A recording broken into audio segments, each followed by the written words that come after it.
Hi, welcome to another episode of Cuppo Joe. I'm your host, Joe Tumalo, CEO of Major and Plan Giving Development.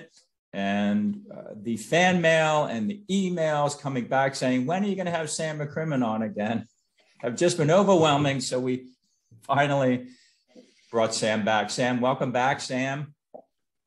Toast. Joe. Lift your coffee cup. Toast. Sam is still Associate Vice President of Advancement at Lemoyne College. Wonderful Jesuit college in Syracuse, New York. Incredibly nice people and great fundraisers. Welcome back. Thank you, Sam, for being here again. Thank you, Joe. So today's topic, I didn't want to put it in the title because I didn't think anybody would watch it because it is the dreaded contact reports. Boo, boo, boo. Yeah. What's contact report? But important. And we're going to share some ideas around how to make them effective, why we need to do them, and how maybe not to make them such a drudgery for us. So, Joe, if I'll just say this in advance. Apologies to those of you who have ever heard me talk before, because you will probably roll your eyes in the way that my children do when they hear me talk these days, right? But I'll give you an analogy to start out with, right? So Joe, let's just say you've got tennis elbow or something like that, right? And you go to your doctor, right? And you say, well, doctor, I've got this tennis elbow and it's starting to hurt me really, really badly. And the doctor takes a look at your elbow and says, well, we've got really two choices, right? We can operate or we can try some physical therapy and see which one works. And so, why don't you try this set of stretches or whatnot, and come back in a month and see if it's, any better before we make the decision on whether we operate on your elbow. So you go off and you do these stretches, right? And a month later, you've got the repeat appointment and the doctor walks in and sort of looks at you and says, so what's bothering you, Joe? And you look at the doctor and you say, well, doc, we were talking about my tennis elbow and whether I need surgery. And the doctor gives you this sort of blank look and then says, oh, you know what? I forgot to write that down. I guess we're going to have to start it over again. What would you do? Yeah.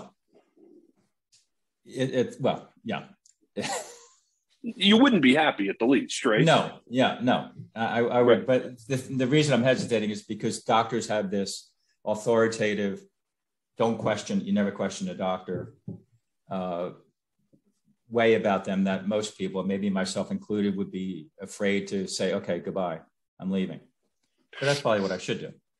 Yeah. Or, the bottom line is the doctor would probably be willing or probably be ready to have malpractice, claims against her or him right at that point, right? But we do this all the time in fundraising when we forget to write contact reports and we forget to file them. And then I guarantee you every single one of us that's ever been in the fundraising profession has gone back to a donor having not written a contact report and had the follow-up conversation, having not done the requisite contact report and the requisite paperwork afterwards, and probably some of the follow-up work, right?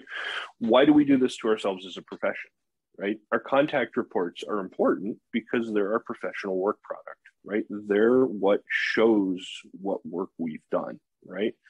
In the same way that a doctor's medical chart history shows what work the doctor has performed, right? And we should take them with the same level of seriousness. Now, that doesn't mean we have to write paragraph after paragraph, right? But Joe, think about what it's like when you write contact reports. What's important? Well, what I think is not important, I'd love to hear your opinion, I see a lot, is spoke to Mary. She just got back from their doctor's office and she is excited about having her nieces and nephews coming in for Thanksgiving, right? I don't see the value in writing that. Maybe that's what makes people think it's a lot of work. It's a meaningful contact. What were the meaningful components of the conversation that should be recorded that tells whoever's looking at it where the donor is at that snapshot of time, what their interest is, do they want to do more, is there an issue, and what are the action steps to come out of it? So I'll pick on myself for a minute. I can guarantee you that probably last year, even 2/3 of my contacts were really "quote unquote" pleased to hear the progress that the college was making on any number of fronts, and I'm sure that's thrilling for everybody that's ever read my contact reports, right? And for the 1/3 that's displeased, my apologies. We'll do better as college, right? And so the other thing would be the informal survey of what color the walls are in any given building you've ever met, if you've read those sorts of contact reports. Mm-hmm. What's really important, if you think about it, is what did you agree to? If you agreed to anything, what did you discuss, right? What opportunities are there where the college's or the institution's mission meets the aspirations of the donor, right? What potential roadblocks are there, right? And what are those next steps, right? What do you need to do as a fundraiser when you get back to the proverbial office to start advancing this particular opportunity, right? That's what's important. How do you do it? Right. I think that's the next thing. And that's wonderfully changing all where we can talk into our phones in an email and email those off to the data system. And then we literally have to do a minor bit of editing and they go in as contact reports. Right. And the whole idea is let's make it as easy as possible.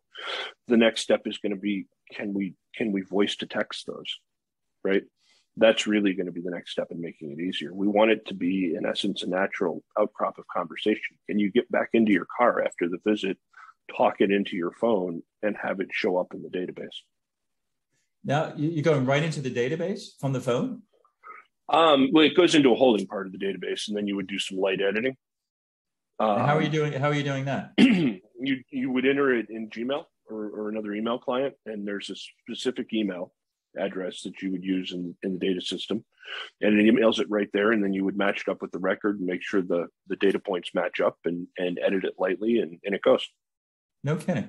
And what are you using Razor's Edge for Blackbaud? And it's the fundraiser performance management side of it. It's so what's known as the former Rehear Platform. So okay, I didn't know that. So yeah, go to the car or wherever. Yeah. After the visit, you're dictating the phone. Is it going into directly in the donor record, or is it like a holding place where you have to go back, fix it, and then submit it to the donor record? It's a holding place, but the average time to fix one of those, quote unquote, is 10 seconds. It does not take long. Well, that's a huge takeaway for me, and I'm sure for our audience. Yeah, it's not even aware of that. We purposely set it up this way so that it's designed that contact report entry does not have to be as onerous. And I'll tell you, the entry uptake of our contact reports increased dramatically when we put this in place. So that's the whole idea. Make it easy to do. Yeah. So we talked about why it's important. Let's review for our audience. Why do we need to do these? Professional work product. It matters for who we are. And one more point with that too. Sure. Even on those days, weeks, and months, we all have them when maybe the gifts aren't coming in, it shows that you're working, right? It shows that you are out doing your job. Yeah, I can't guarantee results. I'll guarantee my behavior. Yep. That's just it. I guarantee the activity. Yep. Great. Well said. What should be in it? What should be in it, what you've talked about, what you've agreed to, what opportunities there are, what you need to do, what the donor might need to do. When do we do it? When do we do it? As soon as we can. Right away, right? Yep. Yeah, that's right. And then how we do it, let's take advantage of technology, voice to text, even if we don't have the capability that you mentioned, which is very cool. Yeah. Everyone has a phone. We could dictate it in there. Yep, that's right. And an email it to ourselves when we get back to the office. Yep, that's right. Or when we're at night or in the morning when we're not calling donors anyway, we can finish it up quickly. Yeah.